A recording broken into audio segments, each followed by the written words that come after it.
When you met Marta, was that a synchronicity? 100%. Yeah. Will you tell the story? Well, I mean, I've probably told it on here a few times already, but I mean, there was just too many synchronicities that were just like, oh, it was weird. It was weird synchronicities. I was like, okay, and let me keep exploring. And these synchronicities were so weird that I was like, I felt like I was on the right path. I was like, let's keep hanging out for another few days. Let's keep hanging out. You know, I didn't want to not hang out with her, but I was like, I need to keep exploring these conversations with you to see what unfolds. But the first day, you know, within the first 5 minutes, where I knew something was different, I went to pick her up. I was visiting a buddy of mine in Mexico and near Tulum, and she was actually in Tulum at that time. And we had never met, but we connected online, and I just happened to respond to something that she posted online, right? She was posting something in nature, actually, and I replied to that, and I said, it looks beautiful there. That was it. I wasn't like hitting on her or anything. I just replied to what she was posting about. So nature was the first thing that I replied to within her connecting online. And then she replied, hello, my friend, how are you? Are you ever in my country? And I don't think she knew I was in Mexico, but I was in Mexico at that time, and I was assuming she meant Mexico. So I said, yeah, I'm actually here with a friend right now in Playa del Carmen, and it's like an hour from Tulum. She goes, oh, I'm in Tulum. Let's hang out if you have time. So we ended up just getting together. When I picked her up, I had my buddy's Jeep, and I had my phone. I picked her up for dinner. I had my phone in the middle of the Jeep, you know, in the middle of the seats in the front. And it was dark out because I was picking up for dinner. And so my phone screen kind of turned on as I set it down, like the screen turned on and you could see my screensaver. And it was a photo of a boy, a little boy. And I could see that she looked at the phone because the screen popped up. And you see this image of a little boy. And so I kind of looked at her and go, oh, don't worry, I don't have a son or anything. You know, it's our first time meeting. So I was like, oh, don't worry, I don't have a kid or anything. And she goes, I know what that is. She goes, that's you, and you're healing your inner child. And I was like, I get chills just thinking about it. I was like, yeah. And she took her phone. She goes, here's a photo of me. I've been doing the same journey. Oh my. When she was 5. I get chills thinking about it. And I'm just like, oh, something's different right away. She understood the journey of healing that I was already on. And that had been up there for, I don't know, 8 months on my phone, right? So I've had it for a while. And she was like, yeah, this is something I was doing like in the last year. And I'd been healing and transforming and, you know, probably getting out of a depressed state that was like a reawakening to seeing the world differently. And so even just in that moment, like that unlocked the conversation. The whole conversation was spiritual from the first moment. There was no surface. I can't do surface anyways with anyone. You know, we talk right away and I'm like, tell me about this, tell me about, you know. And so the whole conversation was spiritual. And the whole first few months was that, like every time. And some people might say, oh, that's too deep when you're like going on a date, or you shouldn't be like going so deep so quickly or having spiritual conversations. But I think why wait to have those conversations, like, and they can be fun and lighthearted. They don't have to be deep and heavy. It can be like, wow, fascinating. You know, you can get to learn about someone's soul sooner rather than 6 months down the line have those conversations. So for me, that was a synchronicity that said, oh, hang out again.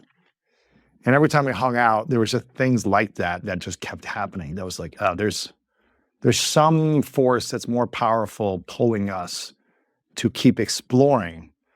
And I think I allowed myself to be open and stay in it without rushing to, this is the person I'm meant to be with forever because of one synchronicity. And I think I wanted to continue to not rush a lot of things, but just dive deeper spiritually, which created safety. It created a sense of safety and feeling at home within me and her feeling at home within her. So it made us feel more at home together.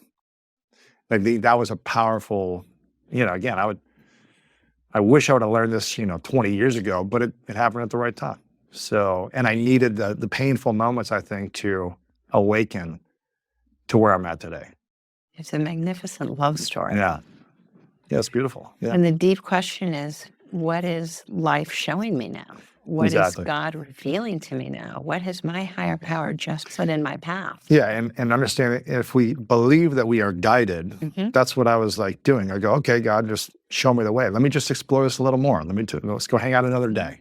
Let's have more conversation. Let's just be guided into the possibility. Whether it works out or not, I'm just going to lean into this without rushing to conclusions.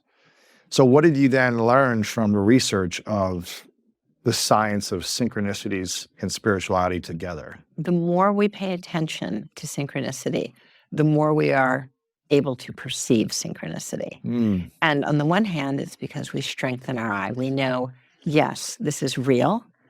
We take it to heart. We think about and reflect on what it might mean, and then we act on it. You chose to go another day, to both of you, Yes. to look at this more deeply, to Yes. walk a little further. But that only happened because you said, wow, this is way too unprobabilistic to have happened by chance. This touches my heart in a deeper way. This has that type of high pixel hit that has information that's yet to unfold before me. Yeah, it's more 5D energy versus Yes. 3D energy. Yes. And you knew it. Of course. So Yeah. say yes to it. And we all have this capacity. Say yes to it. This is real. Reflect what it might mean, and then act on it. How does someone open their mind or their soul to synchronicities more frequently? It's a practice. So the first time I might sort of be a little curious, wait a minute, I was just thinking about this guy. I haven't seen him in 6 years and he's right here the same day I'm thinking of him. Or, I have this question on my mind, do I want to go, east or west this summer? And a guy sits down on the bus next to me and says, you got to go west this summer. Yeah. So that might catch my attention and seem unlikely.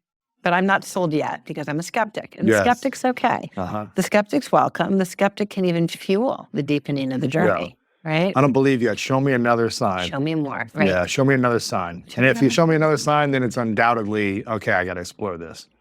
And so when we actually allow ourselves to be curious, we start noticing how abundant the universe really is, how generous God is in laying synchronicities in our path to guide us. So the more we say, yes, this is real, the more we say, I'm going to reflect, I'm going to act on this, the more the next time we're quick to identify synchronicity. It's less likely to slip through our fingers. So when I started paying attention to synchronicities, I'd catch maybe 1 in 3.